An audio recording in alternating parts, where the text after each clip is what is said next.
बचन बाबूजी महाराज भाग चौथा वचन नंबर 42। आगरा 2 दिसंबर सन 1939।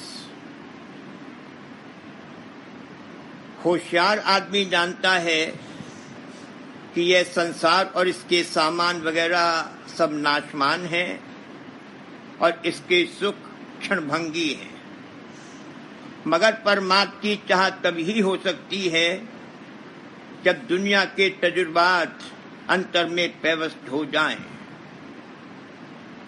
दुनिया के त्याग से कुछ हासिल नहीं होगा जब तक संसार की आस अंतर में मौजूद है।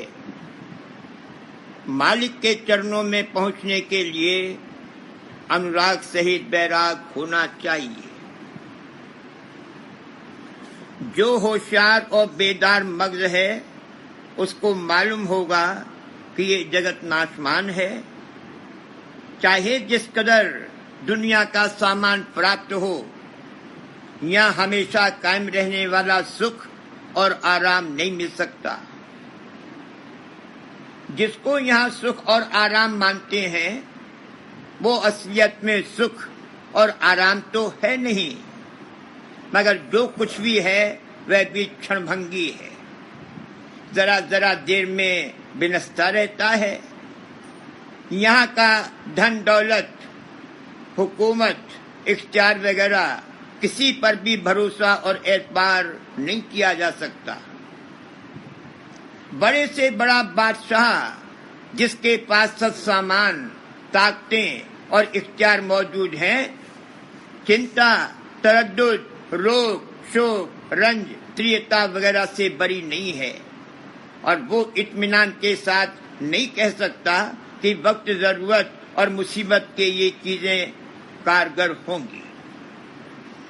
अक्सर ऐसा रोग लग जाता है या कोई फिक्र या तरद्दुद पैदा हो जाता है या कोई शोक और रंज आ जाता है कि दुनिया के सब सामान और इख्तियार पड़े रहते हैं, कोई मदद नहीं कर सकता। इस तरह के तजुर्बात अंदर में मुतवातिर धसें और पेवस्त हों, तब इस संसार से चित्त उदास और उपराम होगा और इस बात के तलाश करने की चाह पैदा होगी कि आया हमेशा कायम रहने वाला सत्य सुख प्राप्त हो सकता है या नहीं, और अगर हो सकता है तो वो कहाँ और किस जरिए से प्राप्त हो सकता है। जब तक अंतर के अंतर में ये तजुर्बात न होंगे तब तक संसार से चित्त नहीं हटेगा और जो त्याग व बैराग पैदा होगा उसकी कोई कीमत नहीं है। चाहे बाहर में किसी वजह से संसार से बैराग हो गया हो, मगर अंदर में संसार की आस मौजूद है तो वो क्षणभंगी बैराग है। कौन ऐसा शख्स है जो ये न मंजूर करेगा कि जगत नाशमान है? रोज बल्कि दम दम और कदम कदम पर देखता है कि यहाँ हर एक चीज विनस रही है और कोई चीज स्थिर और नित्य नहीं है, और दुखी होने को तो सारा संसार दुखी है, मगर परमार्थ और मालिक से किसी को मतलब नहीं।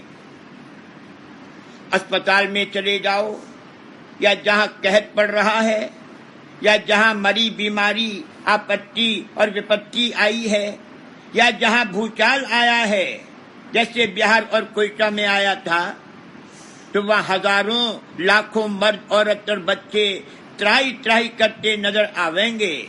उस वक्त वे महादुखी हैं। कोई पुत्र शोक में दुखी है, कोई पति शोक में, कोई शोक ऐसा होता है कि उसमें जिंदगी भर दुनिया से तवज्जो हटी हुई रहती है। अब देखना ये है कि वे चाहते क्या हैं।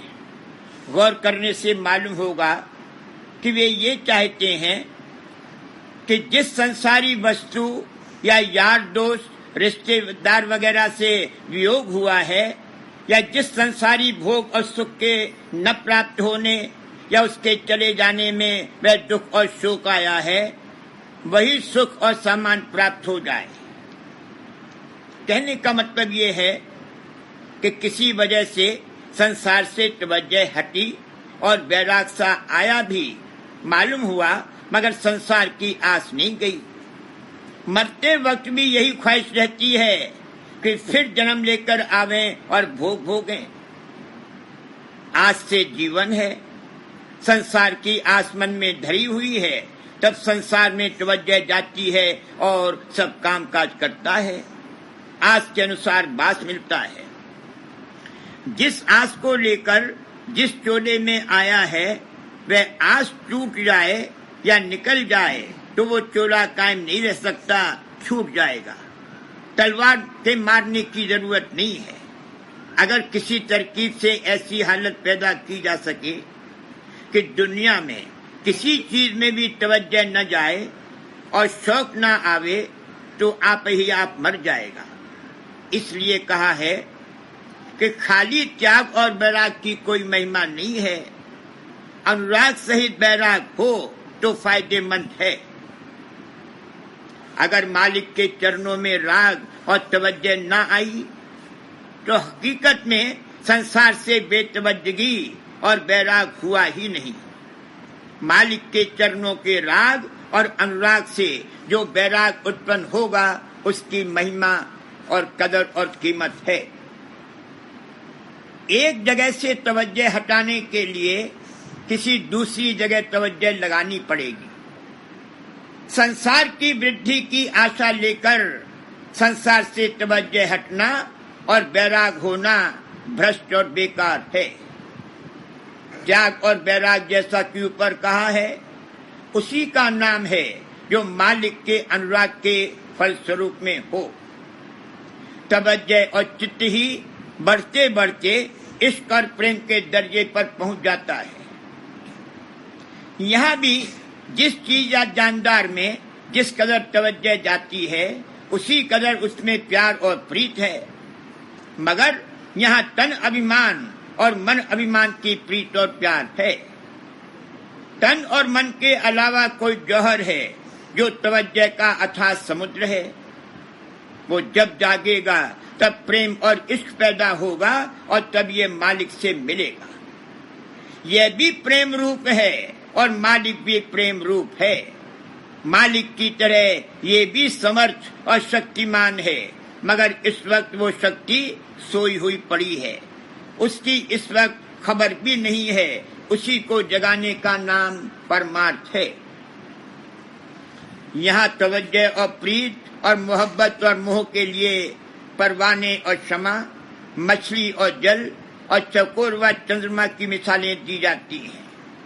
इश्क और प्रेम में क्या सूरत होगी उसका नमूना इन मिसालों में पाया जाता है, वरना इनकी खुद कुछ भी कीमत और हैसियत नहीं है। परवाना जानता है कि हम जल जावेंगे, मगर फिर भी समाहित पर जाता है। इसी तरह जल से वियोग हो तो मछली जान दे देगी। मगर इन प्रीतों की कोई महिमा नहीं है। परवाने और मछली के पास तवज्जो और चित्त की पूंजी ही कितनी है। मछली के जिस्म की बनावट ऐसी बन गई है कि वो बिना पानी के नहीं रह सकती, वरना उसके पास प्रीत करने की कुछ भी पूंजी नहीं है। कुत्ता और घोड़ा वफादारी में अपनी जान दे देते हैं, मगर जानवर की वफादारी और इंसान की वफादारी एक नहीं है। इंसान के पास चित्त यानी चैतन्यता की पूंजी बहुत ज्यादा है।